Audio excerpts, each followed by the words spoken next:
I'd like to do a chase problem now. This is a constant velocity chase problem. And let's just read this first paragraph here. A car moves to the right with constant velocity of 22 meters per second, 22.0, at some particular instant, and let that be when t is equal to 0. The car is 5.0 meters to the right of a particular point, which we will use as the origin. Use this information to write an equation of motion, position versus time, for the car. Okay, I'm going to introduce an idea about equations of motion and give us the particular one for constant velocity. I'll start with our definition of velocity. Our average velocity has been delta x over delta t. Well, when we have constant velocity, there's no distinguishing between the average velocity and the instantaneous velocity. It's constant. It's always the same thing. So I can just call this v.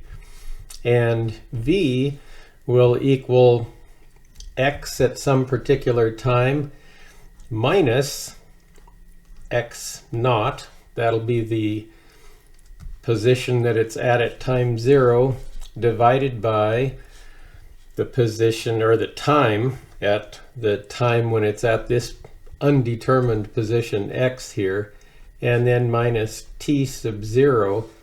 But t sub 0 is the time at 0, which is just 0. So this simplifies a little bit to x minus x sub 0, or x naught. You'll usually hear me say x naught, divided by t. So I've got that. And from this, I can do a little bit of algebra and get the equation of motion for constant velocity. And what it ends up being, I'll multiply, well, I'll simplify it a little bit first, get that junk out of the way. X minus x sub 0 over t, multiply out from underneath by t, get vt is x minus x sub 0, and then kick that x sub 0 across, and I'm going to swap sides here, and I get this. X is equal to x naught plus vt.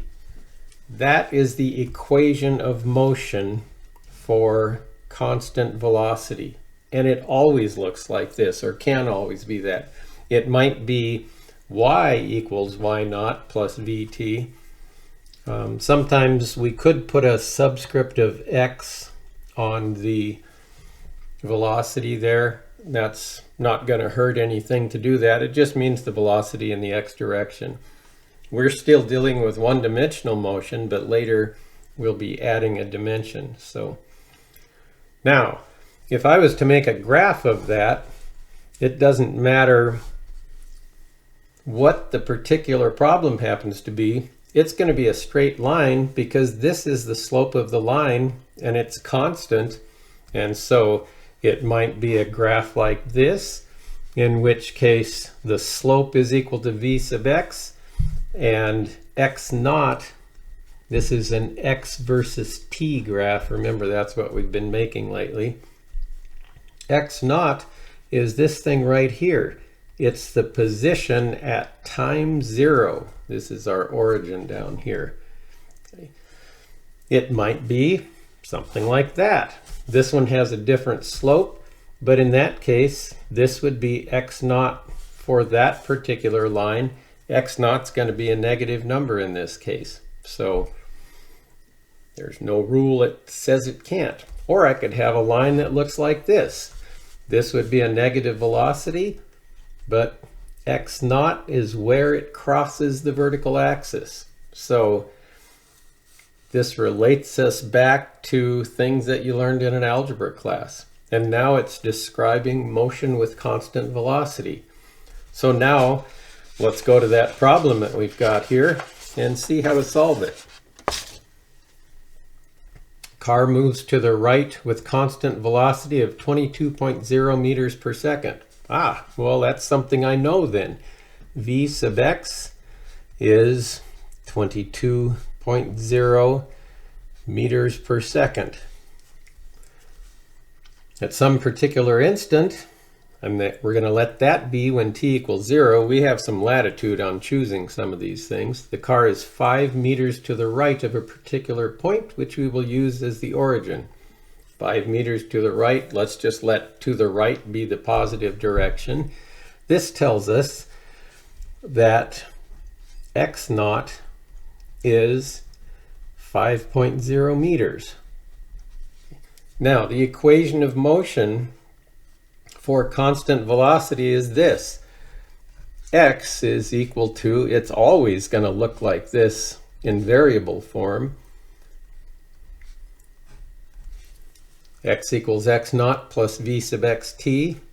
Okay, well, in this case, x naught is 5.0 meters, v sub x is 22.0 meters per second. So for this particular thing, the equation of motion is the 5.0 meters plus v sub x, I'm going to wrap that in parentheses, 22.0 meters per second times t. That's the equation of motion. It'll give me the position at any time t that this equation works for. Now, for a car, you wouldn't be able to have t go out very far because it'll run out of gas eventually or come to a stop sign. But for the period that we're interested in, it'll work just fine. And then it says, what will be the position of the car at t equals 7.5 seconds? All I have to do is take and stick 7.5 seconds here. And I could write it like this. X of 7.5 seconds. By the way, you can see x is a function of t here. So you could think of this as, x as a function of t if you like. But here, we'll just plug it in. We don't usually bother with that. We just call it x. But it'll be 5.0 meters plus 22.0 meters per second times 7.5 seconds. Now, how many sig figs have I got in all these things? I'll wrap that in parentheses. I only have 2 here. I've got 3 in this number, but when I multiply it by that, which has only 2, I'm only going to have 2 significant figures. And I'm not doing that in my head. I'm lazy this morning. Okay, I get 165 meters, but I can only keep 2 significant figures. And the rule is if it's a 5 or higher, you round it up. So I'll just call that, this is going to be 170 meters plus 5, it'd be 175. Now we got ethical dilemmas. Whoops. I meant to write 170 here. Not sure what the best thing to do would be in this case, but I think I'd just call it 170 meters, or you could call it 180 meters actually, because if we add 170 to 5, you get up to 175, but I know it wasn't quite that high. Anyway, call it 180. And the problem, well, when you write a number like this, these 2 digits are significant, but there's uncertainty in this one. It could be 170, it could be 190, but it's understood that there's uncertainty in that digit. So at any rate, we have that. Now, here we have a second car enters the picture. At 2.1 seconds, this car is 4 meters to the left of the origin, moving to the right with a constant velocity of 31 meters per second. Determine in the equation of motion for this car. Well, I'm going to have to draw a picture for that. Move it over here and work with this. So we're told that with this second car at 2.1 seconds, this car is 4 meters to the left of the origin. So to the left of means negative. Here's x in meters, and this is minus 4.0. Yeah, we've got that many sig figs. And here's where that car is at this time. It's right there. And this car has a velocity of 31 meters per second. That's steeper than the other one. I'm just going to sketch in a particular slope on this thing. Whoops, missed that dot. Here's how you fix that. Make the dot bigger. Okay, so the slope here is equal to 31.0 meters per second. Okay, now how can I possibly figure out the equation of motion of that car from this? Well, I can, because it's constant velocity, so I know that x sub 2, I'm using a subscript of 2 because this is the second car, and when I rewrite the equation of motion for the first car, I'm going to put an x sub 1 on it. X sub 2 is equal to x naught for car 2, and x sub 0, 2 plus v sub 2 times t. Okay. And that's its equation of motion. Now, I don't know what x naught 2 is, but I've got enough information to figure it out, because I know that when t is equal to 2.1 seconds, x sub 2 is equal to minus 4.0, and I know v2, that's 31 meters per second. I know that time, 2.1 seconds. That's not a minus sign there. That's just a mistake. Put a plus on it, I guess. Anyway, I've got enough to figure that out. So minus 4.0 meters is equal to x naught for car 2 plus 31.0 meters per second. I'm running out of room. Times 2.0 seconds. Okay, looks sloppy, but x naught 2 will equal minus 4.0 meters minus 31.0 meters per second times 2.1 seconds, and x naught 2 is going to equal, yeah, I get minus 69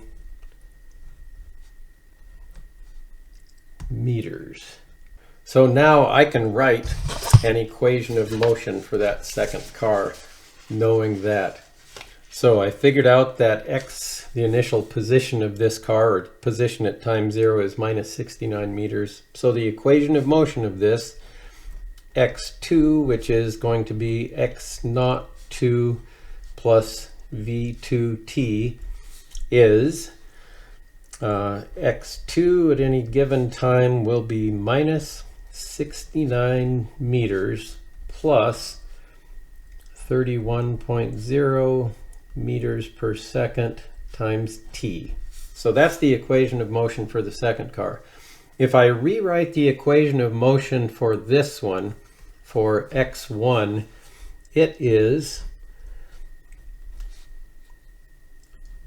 5.0 meters plus 22.0 meters per second times t. So those are the equations of motion for the two cars. The third question asks, determine when and where the second car overtakes the first.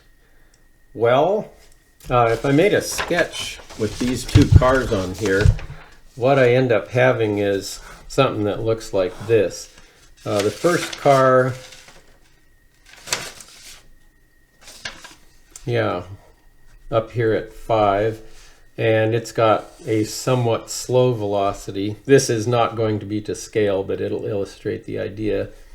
Second car down here, whoops, minus 69 for its initial position, but it's got a steeper velocity. And so at some point out here in the future, this second car is going to catch up with the first. Well, how do I figure out that? Well, it happens when x2 is equal to x1. So I just set these two things equal to each other, and I can figure out the time when they're both at the same spot. So do the algebra here. Minus 69 meters plus 31.0 meters per second times t is equal to 5.0 meters plus 22.0 meters per second times t. I think I'll bring the t's, this term over here and this term over here. That's two algebra steps at once, but I don't think it's all that mysterious, I hope. And on the right side, I'd get 5.0 meters plus 69 meters. The uncertainty is in the ones place here, and it's in the tenths place here, but when you add things, you go to the less precise place. So this will end up being 74 meters. I'm talking and writing at the same time. That's an occupational hazard. Let's see. Here I'll bring 31.0 meters per second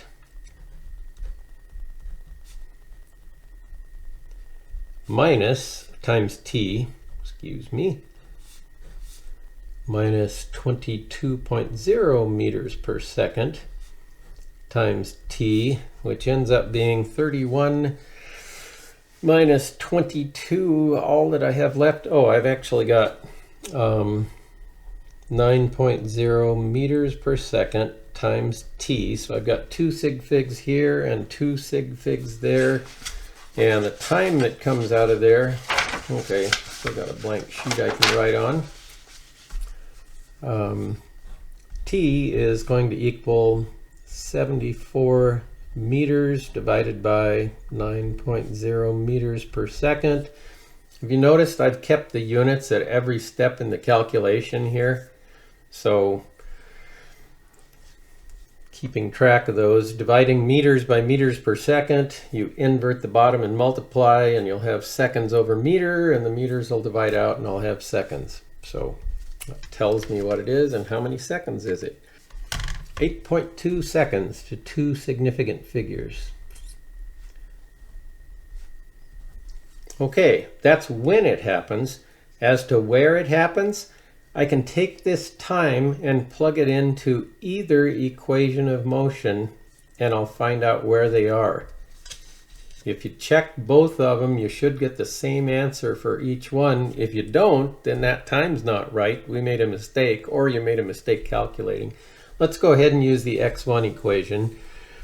At that time, x1 will equal 5.0 meters plus 22.0 meters per second times 8.2 seconds, which ends up, x1 will equal, I'm going to do that multiplication first so we can keep track of sig figs on this thing. Okay, for this one, multiplication, I actually get 180 meters. When you multiply meters per second times seconds, that's what you get. And this has just 2 significant figures. So if I add a 5 to it, I have to stay with just 2 significant figures. I'll get up to 185 actually, doing that in my head. And when it's 5 or higher, you round up. And so we would actually say to the correct number of significant figures that this ends up being 190 meters. And actually, when I multiplied these two together, I got something that was a smidgen higher than 180. So when you add 5 to that, you get something a smidgen higher than 185, and that does round up to 190. That's how you do a chase problem. And first you find the time, then you find that. But we use the fact that both of these things were moving with constant velocity.